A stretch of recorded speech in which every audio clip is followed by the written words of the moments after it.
भारत के पूर्व उपराष्ट्रपति हामिद अंसारी उपराष्ट्रपति रहते हुए उनके कई विवादित चीजें हैं जिसने के लिए देश ने उनको कभी क्षमा नहीं किया है। लेकिन आज भी वो जिस तरह की बयानबाजी कर रहे हैं, जिस तरह से अमेरिका की एक ऐसी परिषद जो भारत के खिलाफ जहर उगलती रहती है, उसके कार्यक्रम में शामिल होकर उन्होंने ऑनलाइन जिस तरह की बातें कही हैं, इसका ये देश पूरी तरह हामिद अंसारी की इस बात को नकारता है। जो पूर्व उपराष्ट्रपति रहे हैं, उन्होंने इस बात की भी कदर नहीं की है। उन्होंने पहले भी जब 2018 में अलीगढ़ मुस्लिम यूनिवर्सिटी में जिन्ना का पोर्ट्रेट लगाया गया था, तब भी उस वक्त उनका बयान पूरी तरह दुर्भाग्यपूर्ण था। 1918 में भी जब शरिया अदालतों के पक्ष में बयान देकर उन्होंने एक विवाद खड़ा किया था। 2017 में ही हामिद अंसारी जो पॉपुलर फ्रंट ऑफ इंडिया के कार्यक्रम में जब गए थे तो उनकी एक आलोचना हुई थी। उसी तरह प्रधानमंत्री नरेंद्र मोदी जी के पहल पर 21 जून अंतर्राष्ट्रीय जो योग दिवस मनाया गया,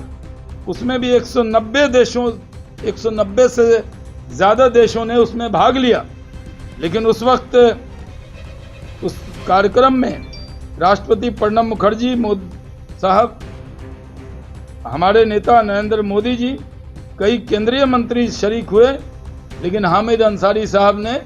उसमें शरीक होना बहुत जायज़ नहीं समझा। उन्होंने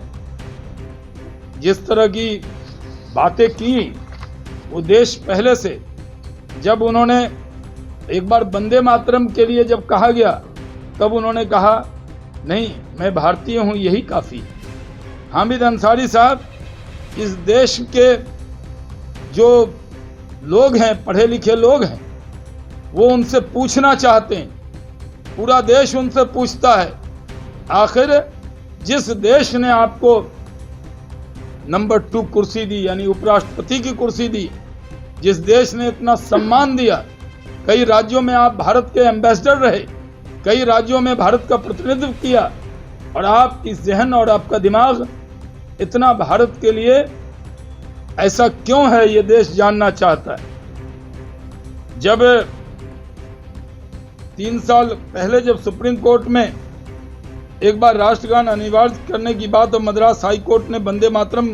के बारे में जब कहा था, तब उन्होंने ये बात कही। उपराष्ट्रपति के तौर पर कार्यकाल के आखिरी दिनों में अगर आपके अंदर लगता था कि इस देश में